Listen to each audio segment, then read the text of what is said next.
Biere tu le nei foi vai o le uli tu e fa felo ia toile pa ia maulungo su tatou atunu i so staff o le nei atunu lo e mai mo mai ai ma fa longo mai ai po le langi foi e o te fa felo ia tu le nei tu la le o uli le lofo malanga leo le atua na tu lo fe ngai lo tatou atunu nga luenga te tonu foi le manatu ia lo so longa le le ala lang fa tau tainga ia fa feiloa i ma fa talo fa malo nga lue malo le folau alo fo ile mo le onsa i fo i fa nga lue ngol nei va ngol le oli ia ole toe tatu toe feiloa i fo i lungo le nei fo i aso le tatu po kalame tu ina tu ole mana o le tatu watua ia po ole le tua mtautia ia olo fa pe na ona tatu fa soa ia son fo te tasi o le vanga tolus fuma le lima leo tātou ta upe o na tātou tātala noa ai i whailoa ina ma le tātou te tuina atupea i le alofa ma le anga leo le atua i le avanoa e momoli atua ai ma whapena na whaasoa i le upo le atua e whamatala ma tau whapena na whailoa te leo me whai e lona mana ma le loa e tangata e matau tia le atua na i mea umalo manatu ai e le ai seisi mea e sili atu na ilo lo tatu tatonunga o ia na whaia mea umai o mai le so o lo unga lue lo na lava mana e na whaia mea umai tu saila na pule tu tas e ala lo na anga le lei le tangata e alala tatu whaasom whairoa i fwoi ma tatu tala noa ele nei vanga le aso i e whaatalofa Patoa fofel talofa le nei aso i le sunga whaatonu sunga whengainga o le tatu TV sunga Bretta al fatua me se fono foi alo fa malo la sunga fa tonu me se foi pa anga mo wo me ma sani o tatu TV lungo le Facebook live e fa pe foi le YouTube channel ya so se melo e fa longo me ya malo lava fa talo fa manu tele le tua i fe au manga luenga le yaso le fa ngalo foi le ia nai le tapu inga maua nai tua asin sina maota malawa a ole o lo lato mata o lo lato tap wa ima a o nga lu e foi o tato atu no a nga lo ia fa mania tu le atu ro tu tap nga mau au na le atu ia ia nga leo le ri foi ne ia so ia ma lo lava o sai pa anga mo masani ia mai se nei ainga lo mai mo mai ia tu no mamao e tu atu lo lima fa talofa ma lo lava le on sai fa talo foi ile nei va nga taiao ile ya tunu lo la to sale nei ya manuia le ya ngai mal sapati le yaso ya mai se mato nei le uma ia le tua la tatu le yo le fa so nei yaso ya se tatu amata se talo e moi mato te tu atu le nei yaso ai mai se le nei vaenga o le uri au saune tala lo upu mato fa tonga atu le mana male anga leo la fiu o le na whaia mea umai lo mana, o le fo ina whai loa mea umai lo mana, e o mai le asolo ngā lua le lava mana. Te talo i lau fio i le upu, le ngangana le oa wha tamau ainga ina. Ma lele lau fio msau noe le nei aso. Le fo i se vaenga o le nei tusi wa e finangalo, e o mai se fe au e wha manatu i o mātou tangata, ai lui tawai o mātou wola. Ia tu maumai e whai loa le li o le nei lau langi, mana ngā luenga pepelo o whaia, e le aise mā losi lu mātu i tua mai lai lo mana matautia na whaalea mātou wala awa le nei aso. Awa o mai le nei tusi mo i mātou, whamanatu mai se tā ua se vaenga o mātou wola, e ao na mātou alo ese ai, e ao na mātou whaatino ai, e ao na mātou wola ina ia whai ma whamanianga ia i mātou. A wau po umaro i tono wa fionga lo whaatonu e o ai whaapoto ai. Ina ia maua e tangata le manuia mai lau fio. Manuia mai lau fio le neia fiafi. Le whaalongolongo lo watunu ma wanoa lo whaapenana la tau ma futa mai ai. Ia iai whaatasi ma le anga le lau fio. Manuia fi au ngā luenga tiute. Whanau a onga le nei aso. Ia mnuta le ina mea uma i le whaatasi mai o lo lofa. O le mātu talo lea. Whaatasi ma o mātou loto tu ina atu. Ia los wafa Yesu. Amen. Amen. Ya, ia le tua nei, vai ngala. O le uli, o le tātou mta upuna, o lo ue lunga ngale tātou screen, o le mana mta utia o le tātou atua, the great power of God, tara noa fo ne yaso ma fa penana fa iloa ne yaso. O le whamasino mta pasum leono, o le whai upo su wono, ma su fitu fa pena fa taunga. O ina fa tina ia te ia ilo na whai mai i aso uma uana fa tamao. Fa taunu wina o ia ona fa vai vai. Fa tawana wina o ia ona fa vai vai e leo lo na loto.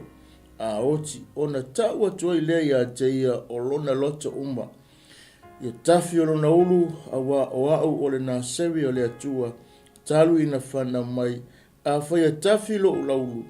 O na mawai e leo lo malosi o te vai vai. Vea i leo au e pei o se tasi o tangata.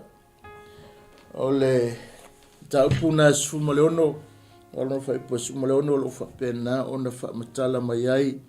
Ia se vaenga taua fia tala noa e nei aso. E ala fo i le whamalosi o tutono le nei tusi. O le whamatalanga o le tusi o le whapenana tala noa. I le tangata na ia apiu singa pe na ia whao ngā.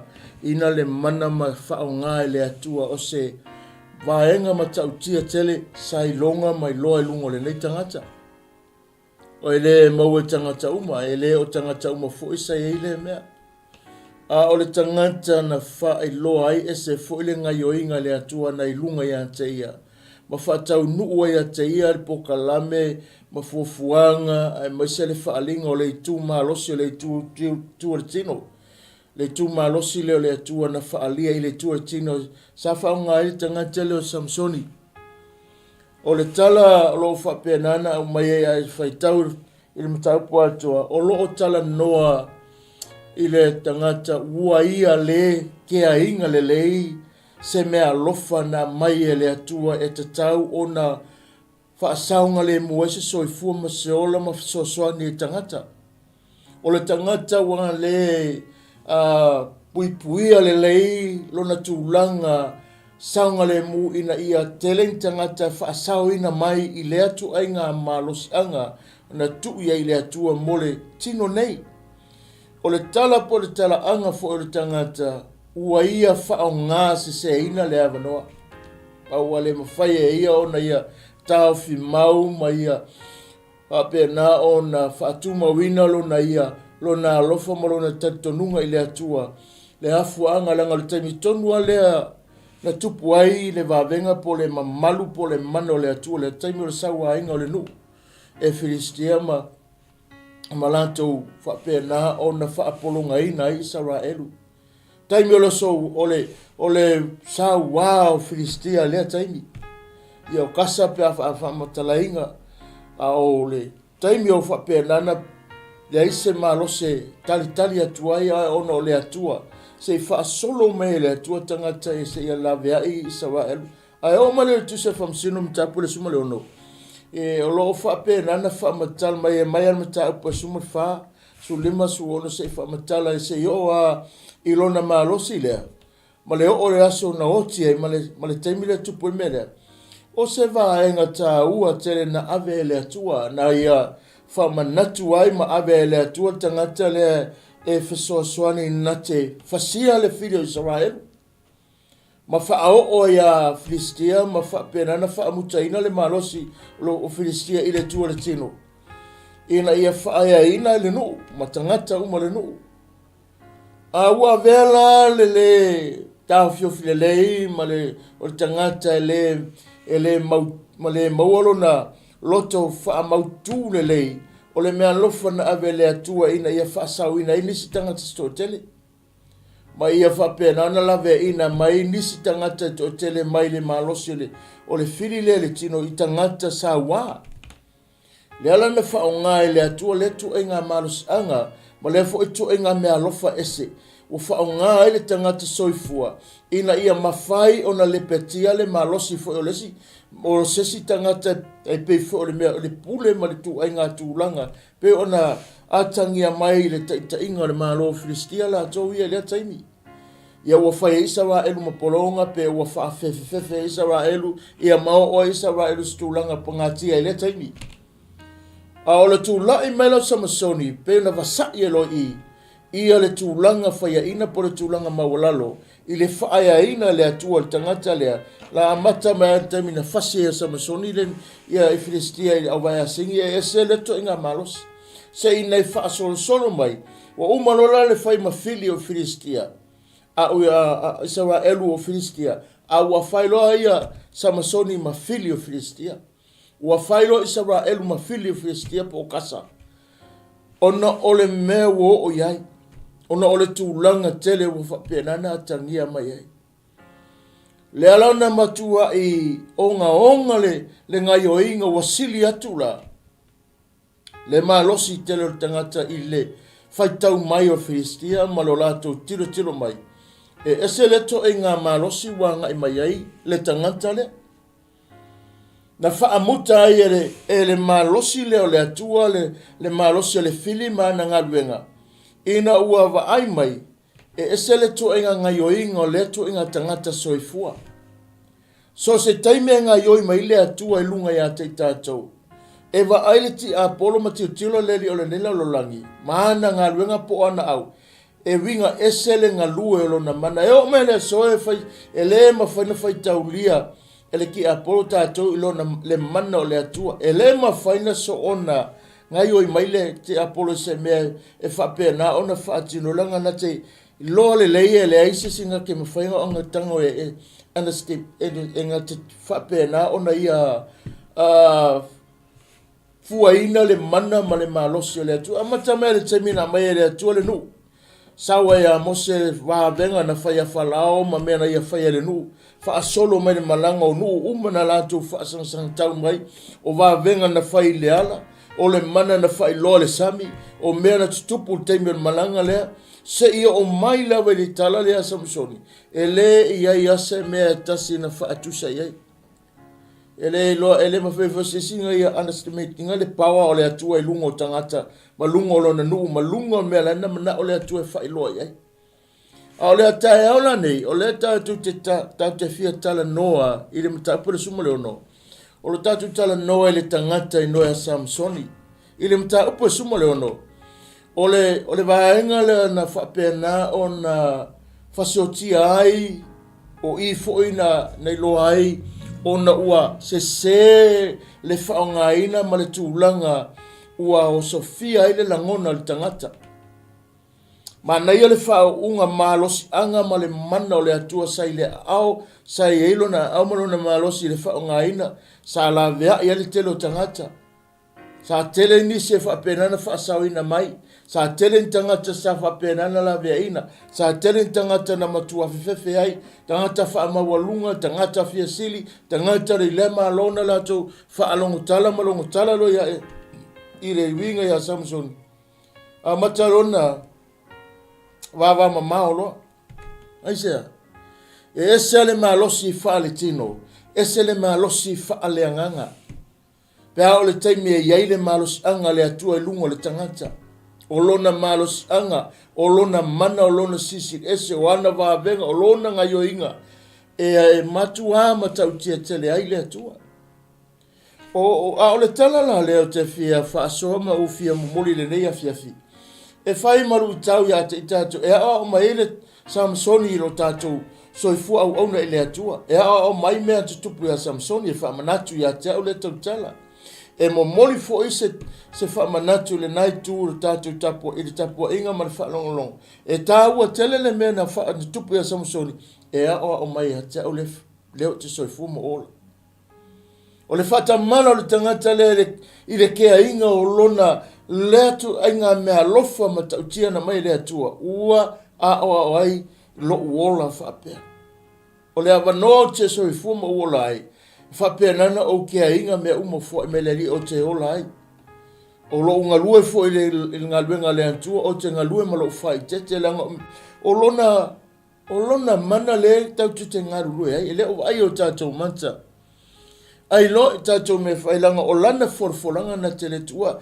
E tā hua tele la lo tātou wola ina whaatasi ma lo tātou whaatuatua, ma lo tātou wola i le mea sili o na lelei, mea sili o na atoa lelei, i le winga o le tangata soifua au auna, le ngai tangia ai le malosianga o le atua, i o tātou wola, e o lo tātou tautala le upo le atua, e o lo tātou au auna atu i se mea laimana o le atua whai, o lai e lo na mana. E lofo e te apolo o na whapena, o na fua o na whainga, leanga na te le mawhaia, e le mawhaia le te apolo manganga, leanga o na ia estimatina le pao o le atua, po o le mana o le atua, lunga o langa tangata ua, umana atofa pe asaine le atua, e tuu iai e ngai o iai. E whapena na tau ave o mai le so, ma le nei tae au, o lo o whapenana e sau no ai pe te fola ai la whionga le atua e te tautala ai ma whapenana te tupu ai ni wawenga ia mga ioi e lungo tangata o lo o whaanga ioi e lona mana e lese mana le se tātou malosi a o lona mana e mawhai le ala tātou o le tala tae au nei praise the Lord o lo whapena o na whamatana na o singa brief le kikia o le tangata i le whamatalanga la le tuspa i whemai o le ausia e se tangata o se mea sili o na tāua o na o le soso ni atu lea i isi tangata ina ina ua o na ausia se isi mea sili atu e whape na foipe a to i lalo se tasi o le tau fia ina mai lea o se tasi tangata ilona ausia ina o le tūlanga mawa ai ma se tūlanga mawalunga ma se tūlanga tele me momona na ole ausia sa masoni ole tūlanga mawa e male matautia sai e whaasawina mai nisi tangata to tele i lea taimi.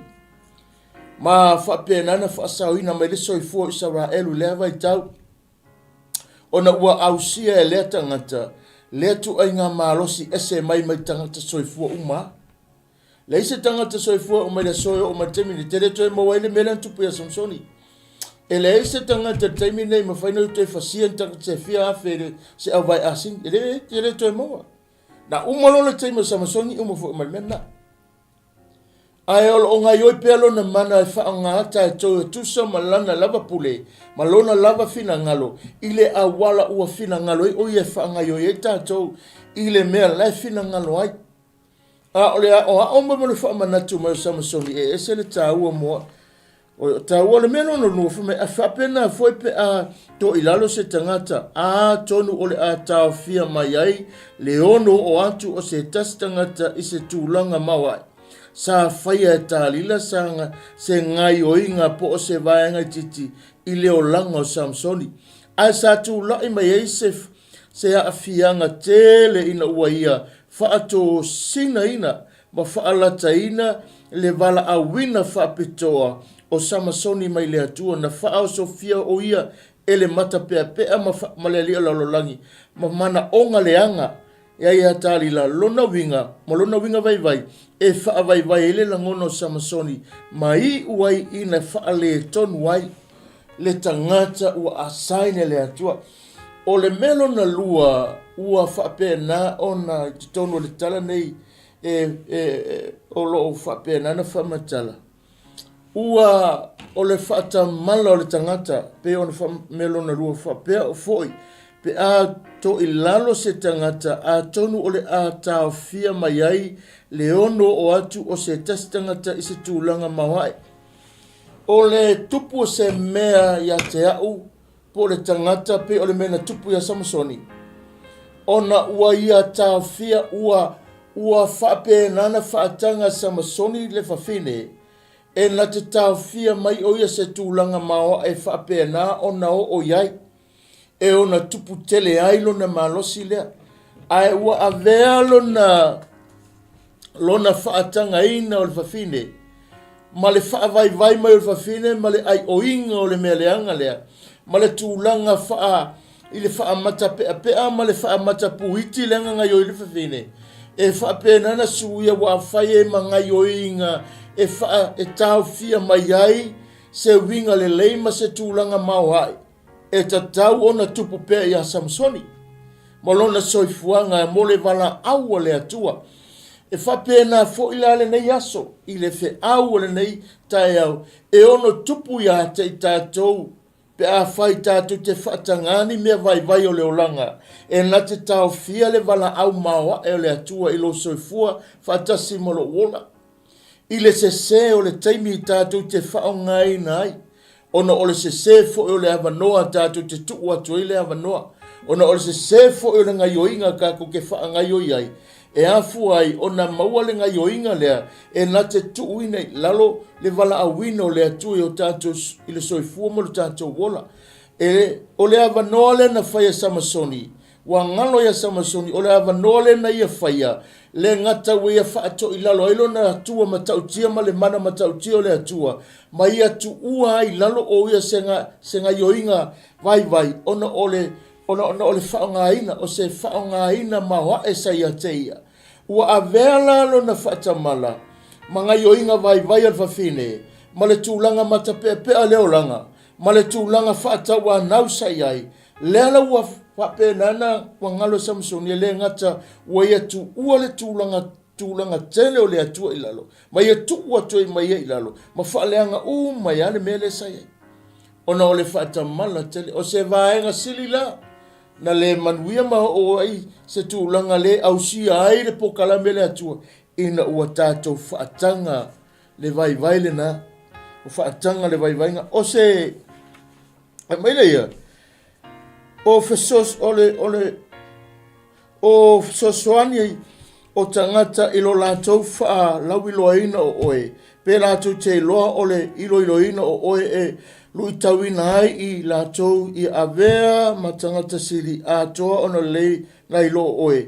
Ai sili atu ona tā ua o lo tātou iloaina o oe. O le af sosoani tele lea mo ia i le maftanga wha wawalalata ma le atua. I le tūlanga le ngā whai al whawhine.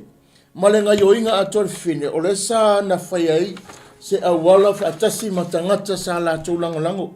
Mai pe ua nau ea e a vea oe ma se mea whai ngalwenga le atua na te whaongaina mo langa mo nisi tangata. Po ua iai se nau ta inga ia te oe ma e whapenana tu ina atu lau soifua mo lo wolanga. E fai oi ma se me fai ngā luenga maoa e le atua e fesoso langa o mene lena tupu ya Samsoni. Peo na e whaalongo tātou tala i le tai aole nei i le fai tauino le mataupu le pene tātou iai i fai upu oi. I le mataupu a tolo te tala noa tuai. Au fai upu e lua te tala noa tuai su ono su fit. Uwe mai.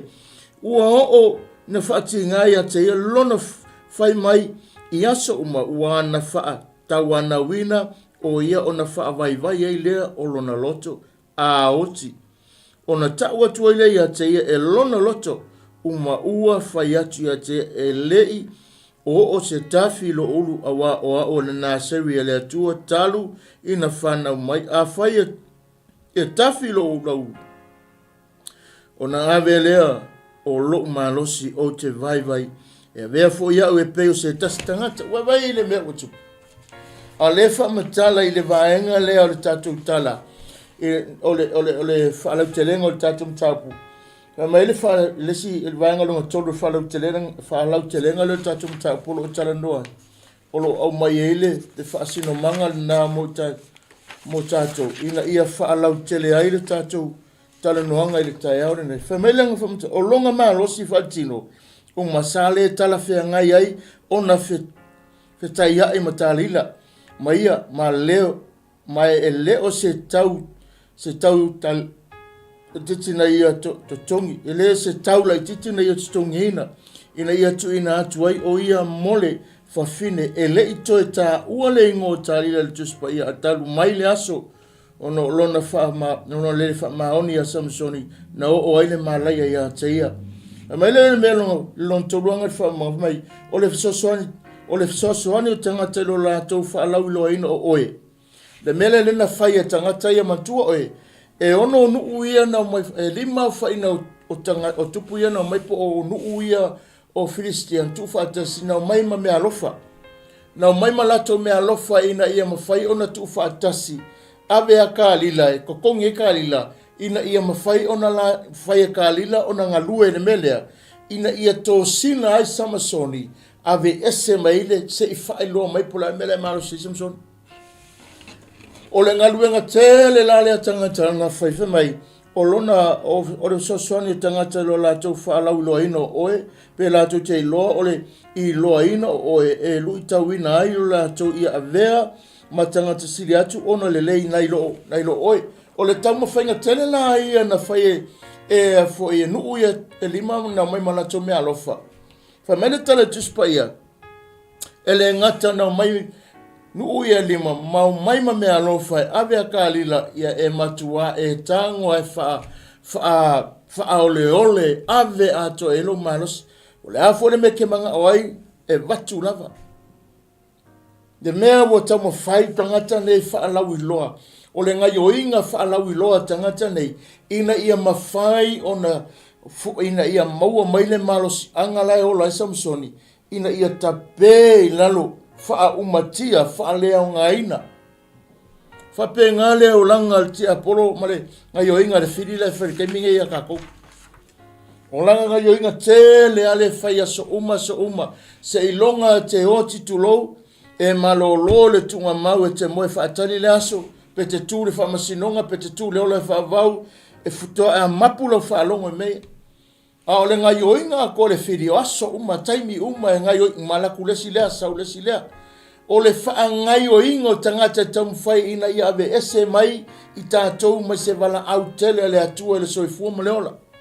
Ina ia vea oio se tangata wha sao ina inisi, i le soifuanga pe ona tātou ei, lea nga whai e kālila, lea na whai e tupu ia.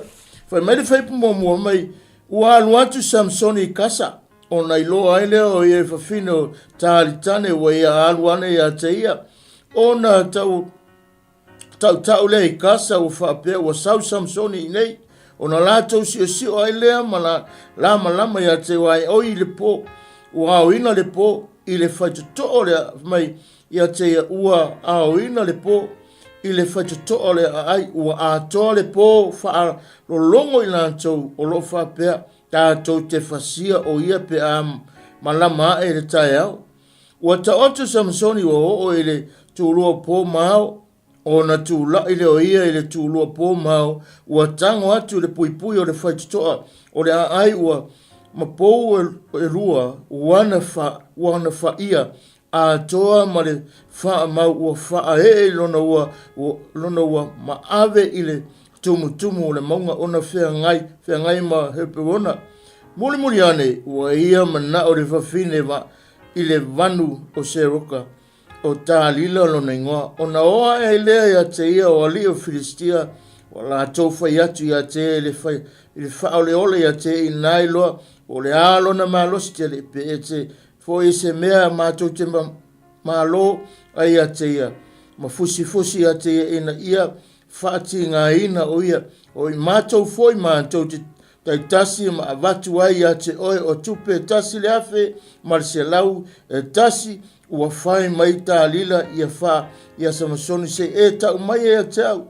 Po le ale malosi tele po se a foi le mea ua e fusi ai oe ina ia whaati ngā ina. Ua vai ane mena whai e tangata ni lima nu na lantou.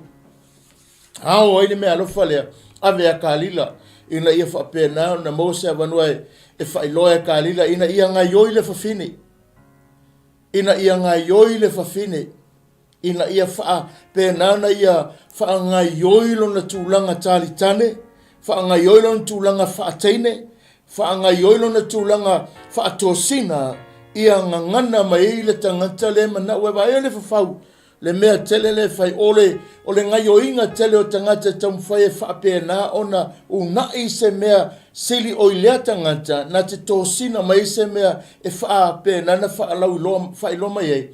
Le malosi anga tele lo ia Samsoni. Le lana i le whamatalanga peo na whamatala na taupunga whamela whai pue lima i le taupu lea tātou tala peo na whai tau. Na o se whawhine whapena o le ale ai se loto e mafuta whaatasi ai ma li o lo lantou tino ma nino atu i ateia o le alatou saia le pele ma whaati ngā i ateia o le whaongaina o le uputi ngā i nei e le o whaasino i se winga whapea o le o se tuina atu o se wha mai po o se mai ai o le wha poponga ina ma o se mea na whaia ina ia whasi o tia.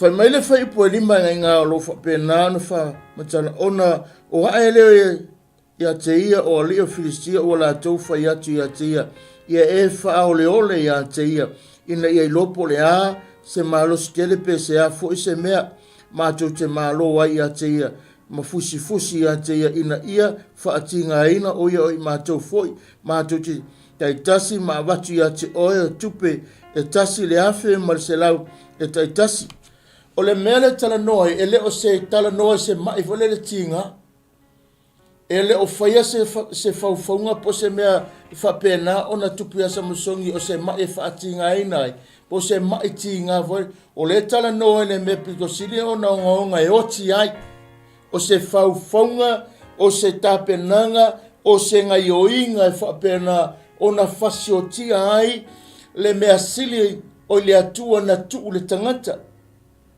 ona o le tangata ua whaatamala ma le tūlanga le lei ma ia whaatūlanga le lei le mea siri ona mawa e ua whaongai le atua le na mafua ai le ua tupu ai le mea muamuala le tala noa ai le fionga le atua le whaipunga ai le mawamai na o se whawhine tāpena e le ai se loto e mafuta whaatasi mahali o la tau tino manino atu ia te ia o le ala tau saisaia lana pena whaatinga aina ia te ia. O le manaonga le saia Filistia ia po kasa po tangata i o le nuu nei po nuu i nei lima. O le manaonga mo muone na ia kalila fia lato te pai atu e sai le tangata. Le ale awala e mawhai o na sai ai. O le ale tu ainga ngaioinga sai ai. O le ale tu ainga whainga e mawhai o na sai ai. Ia e loa sa moa le tai aole nei. Lewa ia te oe le pule ma le mana e te sai ai le fili lea. E te sai ai le fili lea. A o le whainga le na whai e i. O le mea le tamu whai e. O le tamu whai e le lor ki Apollo po whea kongu le mea sai. E le loa le fili po whea tonu le mea kongu sai. Le ala lenga le inga whai e Samasoni e whaalima le inga whai e Samasoni le mea lea. E whapena ona ye le lor ki Apollo po whea kongu le mea sai. A oe ma wai te oe le malamalama ausia. Wa ausia e tātou le malamalama mai le atua ilona mana.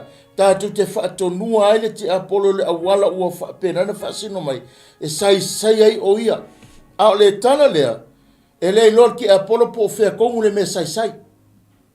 E le loa le Filipo o whea. Le loa e nuu nei. Le loa e Filistia. Le loa e kasa. Le loa e tangata. Ia e nuu nei to limpo le ale ko inga whainga e whae. E o ia kalila. Nā te le loa. Te lo e whiuki Apollo su ele mea la te whapenana e whasei vanga nā ua e tautala atu malo loto wa e le taofi, wa e le taritonu, wa e le whaatuatua, wa le aisau taritonunga, wa tatala lo loto te Apollo, whako a kango lima lo le whiri a oe ma. A le puipuinga le atua, ilona mana le ia te oe, oka, e te soifua nei e te whapenana e saunga le mutai au, e te manuia le aso, e te toe manuia foi tai au. Ngai nei mawhai e se mea.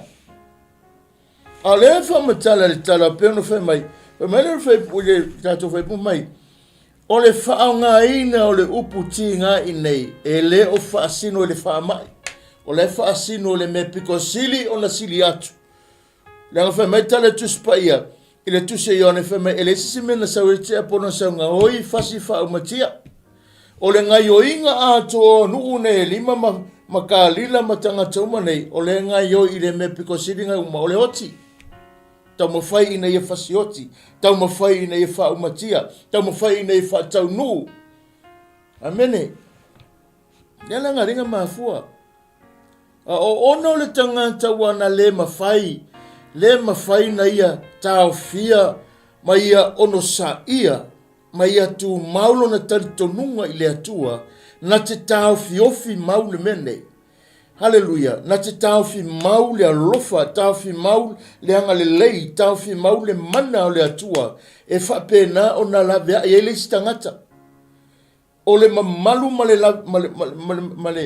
male wala wina o le atua o oe le aso male neita e au ma so se taimi o la te la vea ina mai si nganga a o lona fala vilave e fa le tonu lota to i tato me fai a faina ai mai stangata a fainga le ala tato titilo lo i le mea na tupu ai fa mele vaenga longa luo tato talo i le vaenga longa luo fema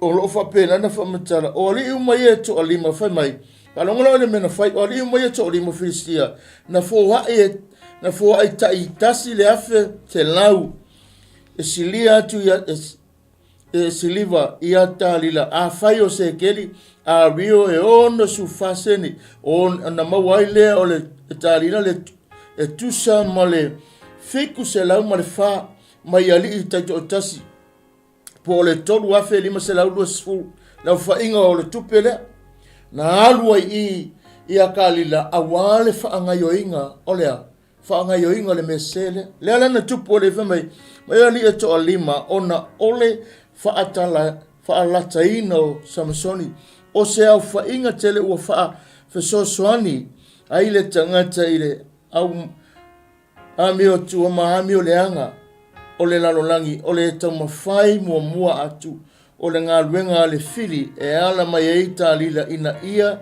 ta uwina atu le mea lilo sa tau o na ave ele o se lapata inga ia Samsoni sa tau na ave o se lapata ina ia Samsoni ili fai upu e ono o lo fa pena na fa matalai le vaenga lo na lua lea o le tatu muta upu le tae nei e meriwe pu ono ua fai mai talila ia Samsoni se e tau mai a te upu lea le malosi a te oe pe te fuhai mai se e polare me fusi ai o ina ia fa atanga ina o ua fai atu Samsoni a te ia a fai la tu te fusi a ui maia mata e fitu e le i fa poina ona vai ai lea o e avea fo ia pe o se tas tangata ona avea ai lea e ia o li Filistia o maia mata e fitu e le i fa pupoina ua ia fusi ai o ia sa no nofo ma ia ile afe o lama ua ia fai mai ia te ia Samsoni e ua mai a te oe Filistia ona motusi ai lea o maia e pei ona motusi o manoa lino ua mu ile afi ua le iloa po lea lona malosi o vai ele mena fai umana fai le si fainga se o lava ina faatino ina le vaenga mai sa matua fa apopoina e Filistia le malosi o maia sa la tau fai aile tong fiti ina ia tau nu watu ya Samsoni le fa pongai o lona malosi peita e le i fainga tai ya Samsoni ona motu maia ona ole matautia o lona malosi sa ia te ngai fai poiva e mai ele i mawhaia se mea ua whaperana whailoa mua ua whaperana whamatala e Samsoni a Kalila a kousai a ule mea lea ona whaperana lei ona tupu wa avea o se vai ua le eise malosi ai ole whaasufi o le tangata ai ole whaperana ona tamu whai le tangata e whaato sina ele fom tala just pa ia poanga yo inga Kalila nga fai le kai me au te loe tele ni nga yo inga sa fai ele ngata o ia me uma sa i fatino a o ana ia nga yo inga fa talitane sa fatino ai ina na umia ina nofo ye i Samsoni o le se o le nofuanga nofuai o le se o le taimi na yai o le se o le me na se o le tangata se yai matala no yai ona lona vai inga na ze le ala na ni ma fo fa metala just pa me mo sai ai umai funga le ia sau le melo ngalua o lo ina fa mai fitu melo ngalua fa mai o le taimi mo sa fa la tai na ita ia te ina ia ta wina atu ta maila na melilo awa fo e o le me mo e lua o lo fa pena na fa matala mai o le vaenga piko siri na fa pena ona fa iloi o le vaenga no fa tau i le fusi le ona lima ma ona vai o le ua ia tau ane ia te ia lona laulu o le mea le sa tupu ina ua whapena, tua e whaatoru, vai talila ia a tau whaia mea lea, ai whai mai umai whonga ko e sau lea ia, sau le mea lunga lua, whapena fo i le mea na e tas, sau le mea lon tau, o le mea lava na e tas, sau lo le vaenga lunga wha, no wholoma to e whapena, e le whai puna tātou le e le whai pasuma suono masufitu. Whai mai ua ia, whai mai le, mai ua aungani pe talila ia Samsoni, ina ia tau ina atu ia, le mea lilo winga ilo na malosi, maana i ulava ina ia whailoa ina ane, e ia i le whawhine, lona loto atoa awa ua ia whiri ai, e whaia le mana onga talila, mana whaatalise atu, le whawhine matango atu loa, i le tango atu Filistia, whai moku loa. E le aise alofa ki Apollo, e le aise alofa tangata la ato te whaia mea nei, a ona sautanga te whapena na moto e affiliate whaatasi maleanga leanga. E nau longa loto ina ia whapena na a vea oio se tangata whaalumaina. A vea o se tangata whapena na tauleanga ina. E ngai yoi nga umaia. E whaatau le tupele malosi o lou tangata, o lou lale lei, o lou matangofia, o mea o iau lima, e whaonga uma ina ia tosina, ma ia whaia le whainga, ina ia whaomatia ai le malosi anga o le atua. Ina ia whaamalosia ai, ina ia whaumatia ai le malosi o le atua o lunga ia toe. O le mawhaia Samasoni na tū se tūlanga saonga le mū, ma se tūlanga e whapena o na mawai lona malosi ato atoa e mai e le atua e whasino mga o langa loa savali le tamalo le whaasosonga. Waja tonu o le vaivainga, waja tonu o whaafitauli. Tasi le me mana ia taua, e le mawhaia se tangata to tasi. O iai le mana o le atua, langa ua vea le tosino mana onga le tino. Ua vea peno wheatu, ua whaatanga Samasoni le melea. E le ngata ua taulanga ina ele fina ngalo le atua. Ua avea ila lolo na tūlanga whaaya ina sai ai. Ale mena le mana o te apole whai. Ale mena le mana o le fide whai. Ole a mai o tātou e whapenana whaaleanga ina i lalo. Ole ave o tātou whaatauleanga ina. Ole ave oe mau ina ia whapena o na whaatosina i ni mea lai whai. A lewa whapenana plana na le awala e lamati ai ma whaaleanga ina ile ngā luenga. Ua wala awa ile atua i atoe. Ole le ai o se poto ma le atamai. Lala le metale tuspa ia. E ta tauna ia te tātou le poto whale atua. E tātou tilo tuto ai, alanga o le kamalea. Ua le aia se mawhauwhau ana manatu, i le malosi leo ia te ia, e mawhai e ona hando inga le mele, a wangano ia te ia, o le malosi na tu ele atu e whaasau ina ai, ia isi tangata i le malosi le, a o le whaaso songa mawaivainga ia, e le mawhaina ia whaasau ina ai, o ia mani mele. Leo ai ua na tala noa, whai mele whai posumalon, ua whaana na ua toi a hoti, le whawhinge oka, wa na whaia ni whapunga, e matua ma nei al whaanongolongo. E pole mele a ringa se e kia nisi tele o tangata. Ile susua o upo o tangata e whapenana whai. Le lopo e whai o le whainga o tala, a o winga whaahali peno wheatu, e le o whamitala mai tuspa ia. E o lo o whapenana whalau tele mai isi tususinga le whionga le antua. Winga le whawhinga sa whai. Na tō sina i le loto tangata. E le mawhaia e oe, le mawhaia au, le mawhaia tātou, o na tātou whaatanga le melea. A o mai Samasoni, ina ia mawhaia tātou, le taimi tātou te iei mea, tauna tātou ngai oinga le poto mai le atua e whai ai. Tātou te whaatonu mu whaasa o sao ma whatautalai, nanga te Apollo whaalongolo le mea sao, sola loa. Na ngol whawhingi a ngol kama ua ka oko le ngaka ua uma. Aila ni mena whai whaasolo mai ai lima, whaasolo mai vai, haleluia, whaasolo le tino atoa, muli loa. Whai meo le mea muli lo na whai mai le tala tuspa i mei. Na whesili atu pea ta halile a Samsoni, i le mea lilo o ilona malosi, se ia o ina vai o ia, ia e whaalongo atu i lana vama i o lava, i le loto vai o se alofa anga lei tele mai uai ina leo sustai a lava ndei whaatanga ina se tasi e tusa lava po o le ale au le lei tawanau po o le fina watu i atu oe e whai le mese awane e whaatanga ina awane i tuu iai lo whaatutuanga awane i ave iai lo langona tupu tele na me tono nea tunu se tia i upu se tia i lawa ai se tia i taimi uma te rua mafutu o le tele o taimi te rua whailo ai malua tala noai se se le tangata avelo mana onga se le tangata le taimi te rua tala noa ai se le no fuanga e whai ai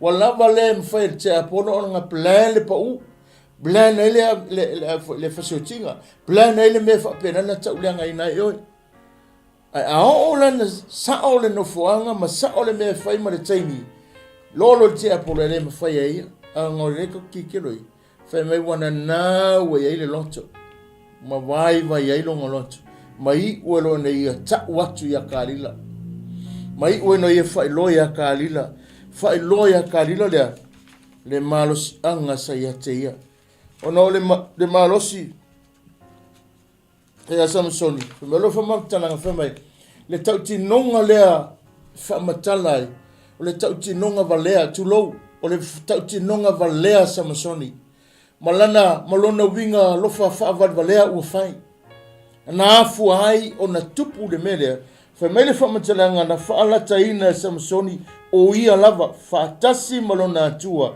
masana tawina ai fa valea malana ngasala sa fai ngofia lava ona ia iloa ua nau tali le fa leanga o ia ai ole vai o lona loto e malosi atu na i lo le malosi o lona tino o le malosi atu o le vai o lona loto o le vai ona o le tu ina nau ua malosi atu i lona loto le iai le malosi anga mai le atua lea na tosina i alonga langona e whaatau nuu le mea lau tala no mai eia kalila fa mele marivanga longa lo mai e whaatolu na pepelo Samsoni ya kalila ma whai atu ele whai pipo ia te ia ua muli lua ma ia whaapea foi marifafine talitane o kasa se manua ele ilonu na nganga pe ana le to e mafau le lei matatalo i le atua ilo na asu e whaai uai ina ua whaapenana whaamanatu whamere vai porusu malua ngainga le vai porusu malua o lo whaamatala i le tā ua tele o le mele toi whaamanatu mai ina ia avea o ia ma whaamanuianga a ua a mata ona toi tupulo na lau ilona ulu e pei ona pōna i le tawhia ai ua whaapoto ali e Filistia e whai le tausama inga tele i te kono e le toa tele le lo lātou atua ma fia ai ua lātou whaapea ua tu ina mai Samsoni le tātou whiri i o tātou lima e leo tātou atua ua i loa ia o le nuu ona lātou vivi lea i lātou atua a wā ua whaapea i lātou ua tu ina mai i o tātou lima o lo tātou atua o lo tātou whiri o le na muang o le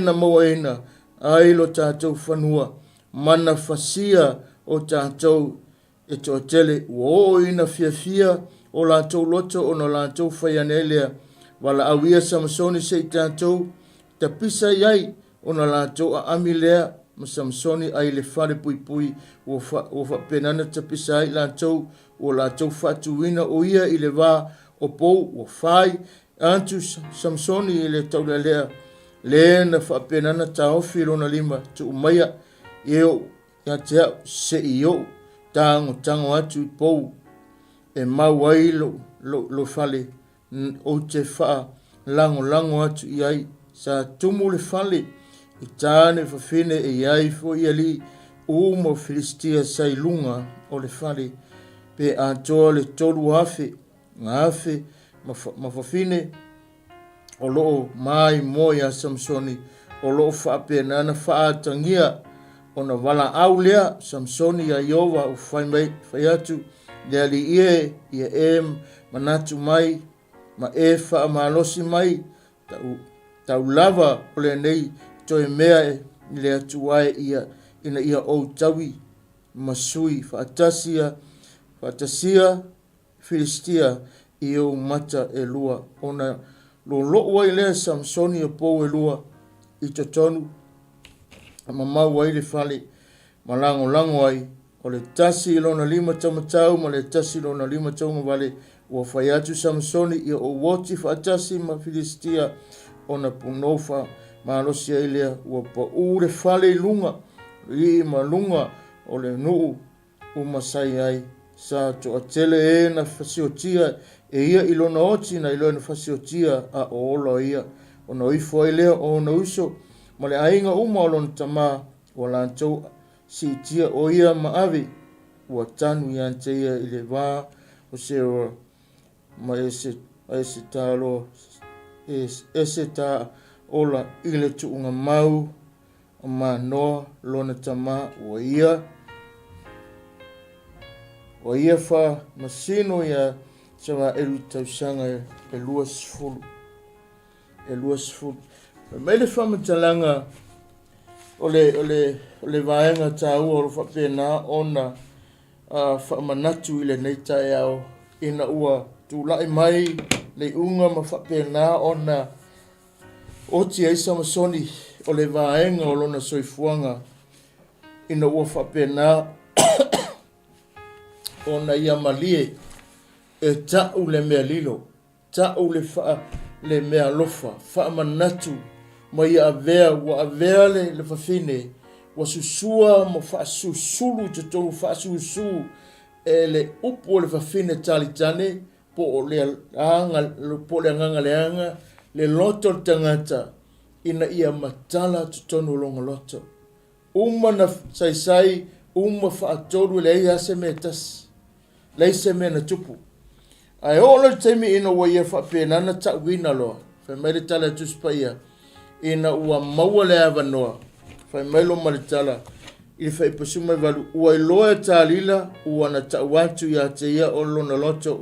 Ona ia whi awatu lea.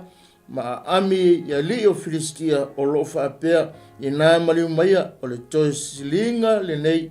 Awawa na tau maia te ulo na loto. Umalawa ona oa e le o ia ali o Filistia wala tau ave foi tupe o la tau lima wana fa moe ya te ia i ona vai ona wala awa tuelea tangata tafi e fa penana fa fuati e fitu ona laulu ona afu ailea e ia ona faati ngā ia te ia ma vai ailona malosi ailea ya te ia ua whai mai o ia Samsonie, ua mai Filistia ia te oe. Maala ia na moe o na whai atu ailea, o te alu atu pei o na muai, whai mai, whai maou, ulu ia te au, a o ia na te leiloa, ua fio ese iova ia te ia, o na pue lea Filistia ia te ia, masasali o na mata, ua ave ese ua ave ifo ia te ia i kasa ma no noa ia te ia i fusi apa ma mea i lua ua ia olo saito foi i le fale pui. E loa Samoa o le meanga o le nei whamatalanga pena o whea tue whamanatu mai pia le nei tala. E se mea saur ki a polo o le afu ina ua tupu le whaalavelave. Pe mai tala tuspa ia. Maua le vangoa le ki a polo, maua le vanoa Filistia, ave tupe le fafine, ai sai Samsoni alu, ave o. Mea mua na whai le ki a polo ia Samsoni, ave ese le o na mata. Ave ese le mata, o le whaalinga o le atua ia te oe.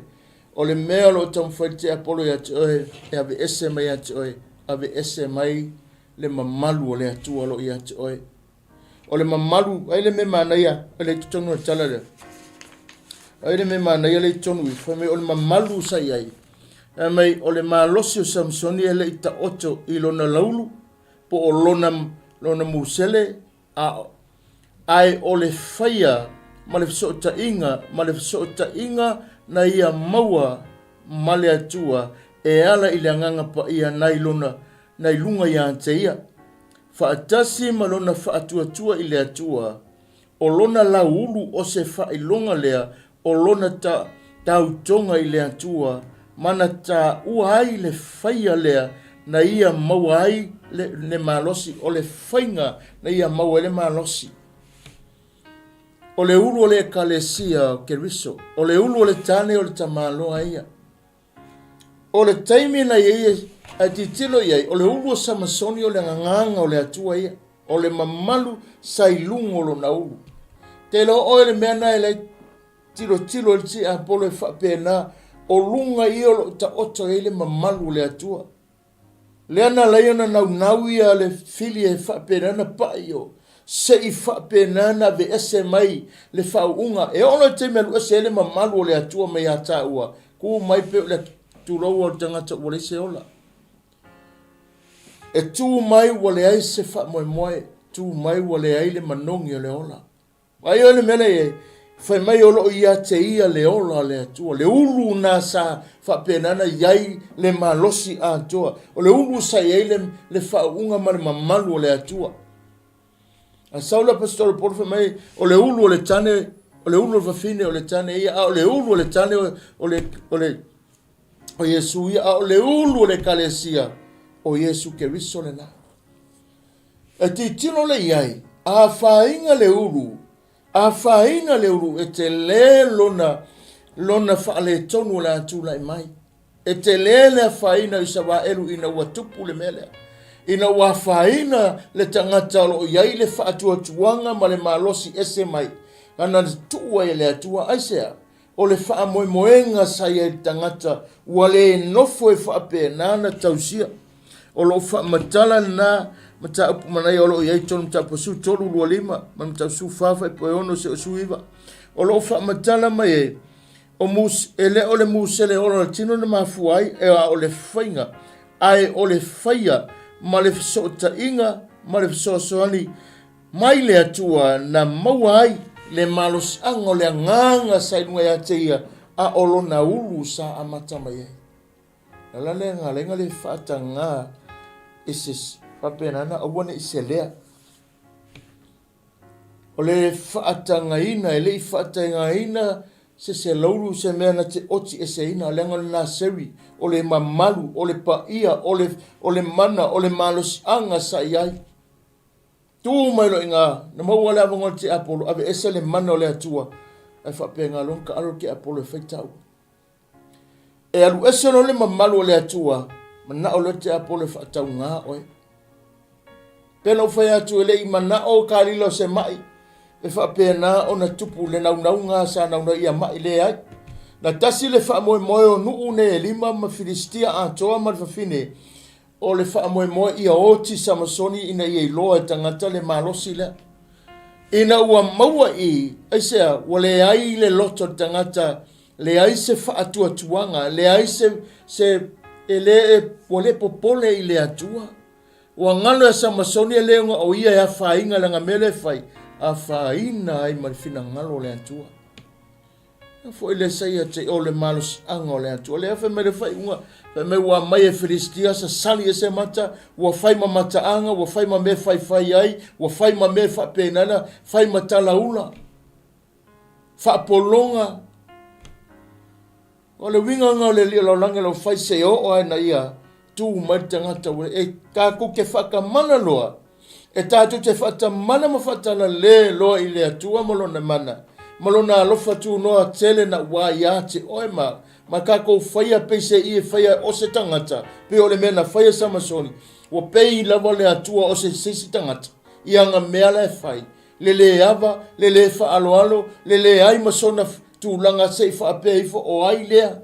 La te ona le mea, le ona le manos. Le ai mase manatu wha pena. A watanga tasi am mea umai lea taimi. Aisea, ua malosi le tuina nau. Ua ulu mata mau le tuina nau le loto le tangata. Ua ngalo ai le atua na au mea le malosi le sailunga ia te ia. O le taimea na ve ese mai na otia i le whapenga alu ki Apollo vese na fio ese iova mai lunga ia teia. Whai mana tala tuspa ia papa ilo lima o le alofa le alanga sa sali e no mamaka. Na la mena o ia, la se tala mai, whamanatu ia tau le o le aso te whatamala ai o lo ule ava ma so uola se tūlanga le manuia ma se ola se olanga le manuia. O ola se olanga ngasala ma se tūna na o le whaatanga o tangata se, o le whaatanga o tangata whapenara, se no fuanga se o te tūwai, o lo walu se mea le taimia le o le taimia le antua, o lo tū le mea le te tauna o tūwai, la wa le whapenara na, wau whaatanga le while sawe, e na te pa i le mamalu o le atua le, sa moai ma le atunu pere, awa le ingalo ia te oe, e le o oe le focus i aile ki Apollo. Tasi le wha moe moe ki Apollo malo na ngā ioinga malo na malo, wha le anga le mamalu o le atua le tutoni ia te oe. O lo na mana le ia te oe le e au ngani ai longa e focus ngai ai ina ia tau le ngai, e le kau le ngai ngoe. E ke sa wali wha seva seva loa ina, o te alu wha seva seva loa ina. Wha sala o le atua, ai siri siri tau le ngai ina lon sua whananga wa una tau avea. O lo ule pui puinga, o lo ule whai o se ngai o inga, e tali atu ai e le kakau ona o iai le no fuanga lea, e le tatauna o whaia whapei ona whaia Samasoni, ua lava le tau mai ai, e le aiso uolofa i le atua malona whina ngalu. Whai mai a sum tapo summa lima a whai te alofa e tau tausi a upu.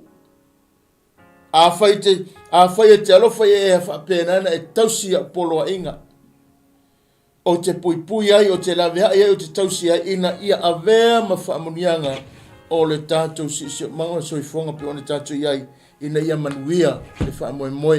E o le au le nea, o mai tātou, o mai le fionga le atua ia te tātou, o mai Samasoni, o mai le tala Samasoni toi whaamanatu, a whai na pa u Samasoni ona o se seo le nofuanga, se le taimi, se le tangata na alu ai, whapenana tu iai longa loto. Walava le whapenana mai ki Apollo le awala e whasioti ai oi.